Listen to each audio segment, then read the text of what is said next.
Hai hai, jangan lupa like, comment, and subscribe channel Saripati Virtual ya. Ups, klik juga tombol lonceng di bawah ini agar kamu tidak ketinggalan informasi terbaru dari Saripati Virtual. Menyaji intisari dari lubuk hati, menyiapkan bekal untuk orang berakal. Hari ini kakek mau cerita apa, kek? Hari ini kakek ingin membacakan cerpen berjudul Robohnya Surau Kami, karya Ali Akbar Nafis. Silakan, kek. Robohnya Surau Kami, karya Ali Akbar Nafis.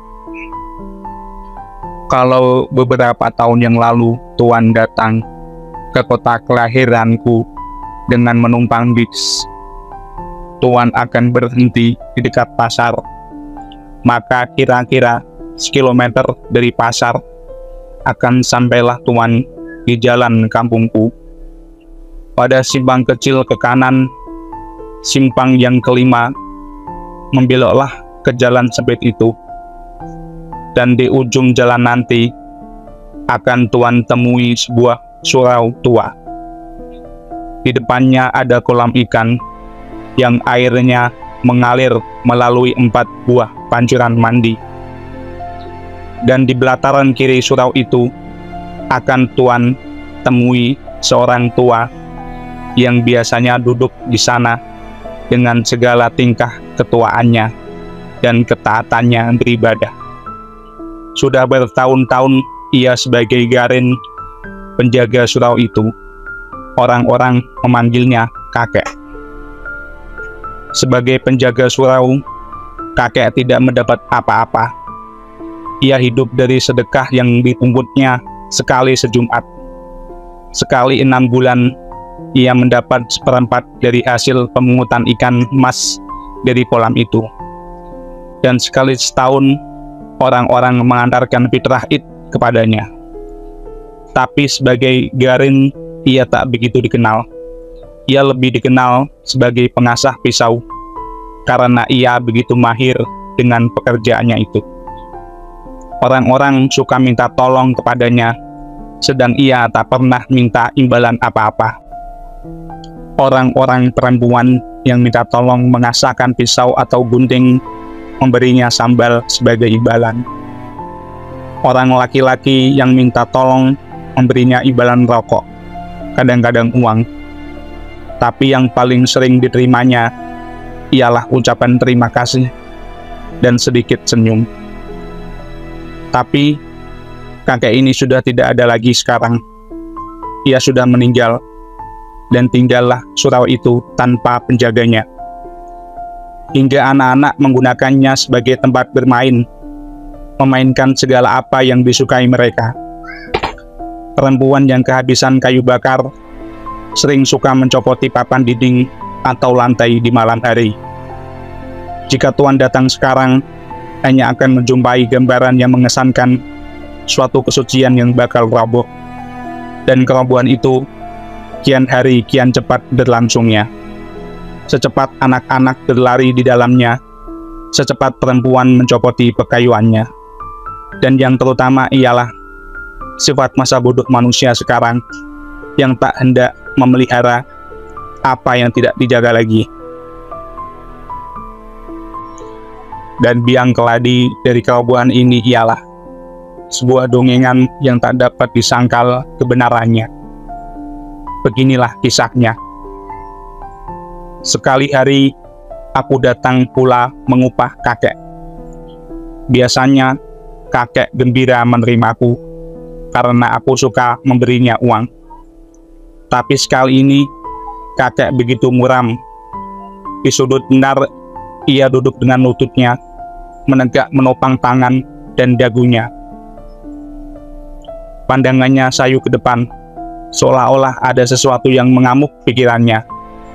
Sebuah belek susu yang berisi minyak kelapa, sebuah asaan halus, kulit sol panjang, dan pisau cukur tua berserakan di sekitar kaki kakek. Di Tidak pernah aku melihat kakek begitu durja, dan belum pernah salamku tak disautinya seperti saat itu. Kemudian aku duduk di sampingnya dan aku jamah pisau itu. Lalu aku bertanya pada kakek, "Pisau siapa, kek?" "Ajo Sidi." "Ajo Sidi?" Kakek tak menyahut. Maka aku ingat Ajo Sidi, si pembual itu. Sudah lama aku tak ketemu dia, dan aku ingin ketemu dia lagi. Aku senang mendengar bualannya. Ajo Sidi bisa mengikat orang-orang dengan bualannya yang aneh-aneh sepanjang hari. Tapi ini jarang terjadi karena ia begitu sibuk dengan pekerjaannya. Sebagai pembual, sukses terbesarnya baginya ialah karena semua pelaku-pelaku yang diceritakannya menjadi model orang untuk diejek, dan ceritanya menjadi pameo akhirnya. Ada-ada saja orang-orang di sekitar kampungku yang cocok dengan watak pelaku-pelaku ceritanya. Ketika sekali ia menceritakan bagaimana sifat seekor katak, dan kebetulan ada pula seorang yang ketagihan jadi pemimpin berkelakuan seperti katak. Maka untuk selanjutnya, pemimpin tersebut kami sebut pemimpin katak. Tiba-tiba aku ingat lagi pada kakek dan kedatangan Ajo Sidi kepadanya. Apakah Ajo Sidi telah membuat bualan tentang kakek? Dan bualan itukah yang mendurjakan kakek? Aku ingin tahu, lalu aku tanya kakek lagi. "Apa ceritanya, kek?" "Siapa?" "Ajo Sidi." "Kurang ajar dia," kakek menjawab. "Kenapa?" "Mudah-mudahan pisau cukur ini yang kuasah tajam-tajam ini menggorok tenggorokannya." Kakek marah. "Marah? Ya, kalau aku masih muda, tapi aku sudah tua. Orang-orang tua menahan ragam. Sudah lama aku tak marah-marah lagi. Takut aku kalau imanku rusak karenanya, ibadahku rusak karenanya. Sudah begitu lama aku berbuat baik, beribadah, bertawakal kepada Tuhan. Sudah begitu lama aku menyerahkan diri kepadanya, dan Tuhan akan mengasihi orang-orang yang sabar dan tawakal." Ingin tahuku dengan cerita Ajo Sidi yang memurungkan kakek jadi memuncak. Aku tanya lagi kakek, "Bagaimana katanya, kek?" Tapi kakek diam saja. Berat hatinya bercerita barangkali, karena aku telah berulang-ulang bertanya. Lalu ia yang bertanya padaku, "Kau kenal padaku, bukan? Sedari kau kecil, aku sudah di sini. Sedari mudaku, bukan? Kau tahu apa yang kulakukan semua, bukan? Terkutukkah perbuatanku? Dikutuki Tuhankah semua pekerjaanku?" Tapi aku tak perlu menjawabnya lagi, sebab aku tahu kalau kakek sudah membuka mulutnya, dia tak akan diam lagi. Aku biarkan kakek dengan pertanyaannya sendiri. "Sedari muda aku di sini, bukan? Tak ku ingat punya istri, punya anak, punya keluarga seperti orang lain, tahu? Tak kupikirkan hidupku sendiri. Aku tak ingin cari kaya, bikin rumah. Segala kehidupanku, lahir batin, kuserahkan kepada Allah Subhanahu wa Ta'ala. Tak pernah aku menyusahkan orang lain. Lalat seekor, enggan aku membunuhnya. Tapi kini aku dikatakan manusia terkutuk, umpan neraka. Marahkah Tuhan kalau itu yang kulakukan? Sangkamu akan dikutukinya aku kalau selama hidupku aku mengabdi kepadanya? Tak kupikirkan hari esokku, karena aku yakin Tuhan itu ada dan pengasih dan penyayang kepada umatnya yang tawakal. Aku bangun pagi-pagi, aku bersuci, aku pukul beduk, membangunkan manusia dari tidurnya, supaya bersujud kepadanya. Aku sembahyang setiap waktu, aku puji-puji dia, Aku baca kitabnya. Alhamdulillah, kataku bila aku menerima karunia-Nya. Astagfirullah, kataku bila aku terkejut. Masya Allah, kataku bila aku kagum. Apa salahnya pekerjaanku ini? Tapi kini aku dikatakan manusia terkutuk. Ketika kakek berdiam agak lama, aku menyalakan tanyaku. Ia katakan, kakek begitu, kek. Ia tak mengatakan aku terkutuk, tapi begitulah kira-kiranya. Dan aku melihat mata kakek berlinang. Aku jadi belas kepadanya. Dalam hatiku, aku mengumpati Ajosidi yang begitu memukuli hati kakek. Dan ingin tahuku menjadikan aku nyinyir bertanya. Dan akhirnya kakek bercerita lagi. Pada suatu waktu, kata Ajosidi memulai, di akhirat Tuhan Allah memeriksa orang-orang yang sudah berpulang. Para malaikat bertugas di sampingnya. Di tangan mereka tergenggam daftar dosa dan pahala manusia. Begitu banyak orang yang diperiksa. Maklumlah, di mana-mana ada perang. Dan di antara orang-orang yang diperiksa itu ada seorang yang di dunia dinamai Haji Saleh. Haji Saleh itu tersenyum-senyum saja karena ia sudah begitu yakin akan dimasukkan ke dalam surga. Kedua tangannya ditopangkan di pinggang sambil membusungkan dada dan menepurkan kepala ke kuduk. Ketika dilihatnya orang-orang yang masuk neraka, bibirnya menyunggingkan senyum ejekan. Dan ketika ia melihat orang yang masuk ke surga, ia melambaikan tangannya, seolah hendak mengatakan, "Selamat ketemu nanti." Bagai tak habis-habisnya orang yang berantri begitu panjangnya, tusuk di muka bertambah yang di belakang, dan Tuhan memeriksa dengan segala sifatnya. Akhirnya, sampailah giliran Haji Saleh. Sambil tersenyum bangga, ia menyembah Tuhan. Lalu Tuhan mengajukan pertanyaan pertama. Engkau? Aku Saleh, tapi karena aku sudah ke Mekah, Haji Saleh namaku. Aku tidak tanya nama. Nama bagiku tak perlu. Nama hanya buat engkau di dunia. Ya Tuhanku, apa pekerjamu di dunia? Aku menyembah engkau selalu, Tuhanku. Lain, setiap hari, setiap malam, bahkan setiap masa aku menyebut-nyebut namamu. Lain, ya Tuhanku, tak ada pekerjaanku selain daripada beribadah menyembahmu, menyebut-nyebut namamu.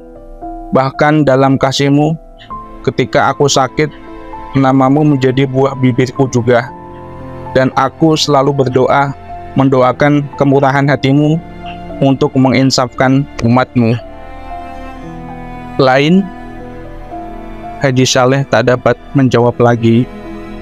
Ia telah menceritakan segala yang ia kerjakan. Tapi ya insaf, pertanyaan Tuhan bukan asal bertanya saja. Tentu ada lagi yang belum dikatakannya. Tapi menurut pendapatnya, ia telah menceritakan segalanya. Ia tak tahu lagi apa yang harus dikatakannya. Ia termenung dan menekurkan kepalanya. Api neraka tiba-tiba menghawakan kehangatannya ke tubuh Haji Saleh. Dan ia menangis. Tapi setiap air matanya mengalir, diisap kering oleh hawa panas neraka itu. Lain lagi, tanya Tuhan.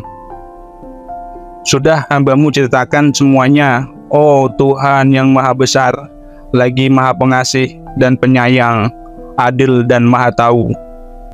Haji Saleh yang sudah kuyup mencobakan siasat merendahkan diri dan memuji Tuhan dengan pengharapan semoga Tuhan bisa berbuat lembut terhadapnya dan tidak salah tanya kepadanya. Tapi Tuhan bertanya lagi. Tak ada lagi. Anu Tuhanku, aku selalu membaca kitabmu. Lain, Sudah aku ceritakan semuanya, oh Tuhanku. Tapi kalau ada yang lupa aku katakan, aku pun bersyukur karena Engkaulah Maha Tahu. Sungguh, tidak ada lagi yang Kau kerjakan di dunia selain yang Kau ceritakan tadi. Ya, itulah semuanya Tuhanku. Masuk kamu. Dan malaikat dengan sigapnya menjewer Haji Saleh ke neraka. Haji Saleh tidak mengerti kenapa ia dibawa ke neraka. Ia tak mengerti apa yang dikehendaki Tuhan daripadanya, dan ia percaya Tuhan tidak silap. Alangkah tercengangnya Haji Saleh, karena di neraka itu banyak teman-temannya di dunia, terpanggang hangus, merintih kesakitan, dan ia tambah tak mengerti dengan keadaan dirinya. Karena semua orang yang dilihatnya di neraka itu tak kurang ibadahnya dari dia sendiri. Bahkan ada salah seorang yang telah sampai 14 kali ke Mekah dan bergelar syekh pula. Lalu Haji Saleh mendekati mereka dan bertanya kenapa mereka dinerakakan semuanya.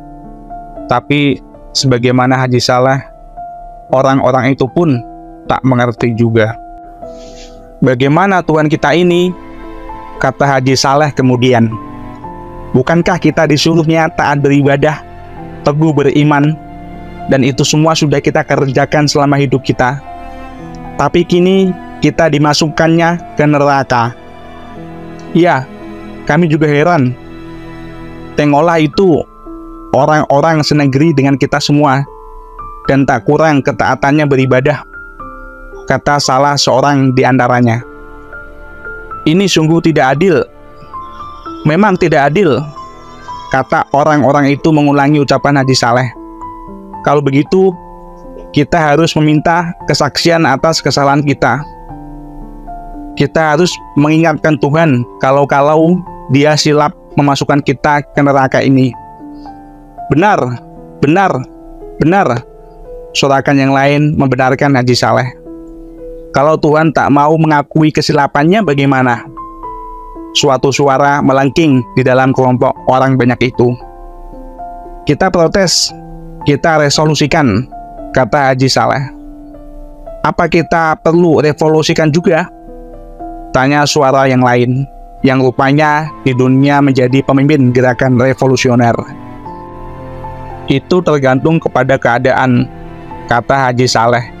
Yang penting sekarang, mari kita berdemonstrasi menghadap Tuhan. Cocok sekali. Di dunia dulu dengan demonstrasi saja, banyak yang kita peroleh. Sebuah suara menyela. Setuju, setuju, setuju. Mereka bersorak beramai-ramai. Lalu, mereka berangkatlah bersama-sama menghadap Tuhan. Dan Tuhan bertanya, kalian mau apa?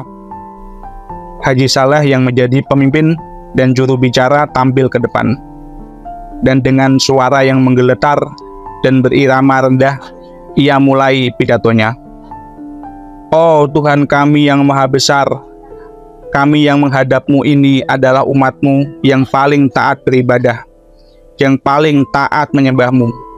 Kamilah orang-orang yang selalu menyebut nama-Mu, memuji-muji kebesaran-Mu, mempropagandakan keadilan-Mu, dan lain-lainnya. Kitab-Mu kami hafal di luar kepala kami. Tak sesat sedikit pun kami membacanya. Akan tetapi, Tuhanku yang Maha Kuasa, setelah kami Engkau panggil kemari, Engkau memasukkan kami ke neraka. Maka, sebelum terjadi hal-hal yang tak diingini, maka di sini, atas nama orang-orang yang cinta padamu, kami menuntut agar hukuman yang Kau jatuhkan kepada kami ke surga, sebagaimana yang Engkau janjikan dalam kitab-Mu. Kalian di dunia tinggal di mana? Tanya Tuhan. Kami ini adalah umat-Mu yang tinggal di Indonesia, wahai Tuhanku. Oh, di negeri yang tanahnya subur itu. Ya, benarlah itu Tuhanku. Tanahnya yang maha kaya raya, penuh logam, minyak, dan berbagai bahan tambang lainnya, bukan? Benar, benar, benar. Tuhan kami, itulah negeri kami. Mereka mulai menjawab serentak, karena fajar kegembiraan telah membayang di wajahnya kembali. Dan yakinlah mereka sekarang bahwa Tuhan telah siap menjatuhkan hukuman kepada mereka itu. Di negeri mana tanahnya begitu subur sehingga tanaman tumbuh tanpa ditanam. Benar, benar, benar, itulah negeri kami. Di negeri di mana penduduknya sendiri melarat. Ya, itulah dia negeri kami. Negeri yang lama diperbudak negeri lain. Ya Tuhanku, sungguh laknat penjajah itu, Tuhanku. Dan hasil tanahmu mereka yang mengeruknya dan diangkut ke negerinya, bukan? Benar, Tuhanku, hingga kami tak mendapat apa-apa lagi. Sungguh laknat mereka itu. Di negeri yang selalu kacau itu, hingga kamu dengan kamu selalu berkelahi, sedang hasil tanahmu orang lain juga yang mengambilnya, bukan? Benar, Tuhanku, tapi bagi kami soal harta benda itu kami tak mau tahu. Yang penting bagi kami ialah menyembah dan memuji Engkau. Engkau rela tetap melarat, bukan? Benar, kami rela sekali, wahai Tuhanku. Karena kerelaanmu itu, anak cucumu tetap juga melarat, bukan?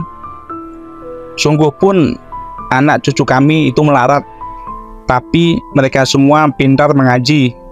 Kitabmu mereka hafal di luar kepala. Tapi seperti kamu juga, apa yang disebutnya tidak dimasukkan ke hatinya, bukan? Ada, Tuhanku. Kalau ada, kenapa Engkau biarkan dirimu melarat hingga anak cucumu teraniaya semua? Sedang harta bendamu Kau biarkan orang lain mengambilnya untuk anak cucu mereka. Dan Engkau lebih suka berkelahi antara kamu sendiri, saling menipu, saling memeras. Aku beri engkau negeri yang kaya raya, tapi engkau malas. Engkau lebih suka beribadah saja, karena beribadah tidak mengeluarkan peluh, tidak membanting tulang. Sedang aku menyuruh engkau semuanya beramal kalau engkau miskin. Engkau kira aku ini suka pujian, mabuk disembah saja? Tidak, kamu semua mesti masuk neraka. Hai malaikat, halaulah mereka ini kembali ke neraka. Letakkan di keraknya. Semua menjadi pusat pasi, tak berani berkata apa-apa lagi.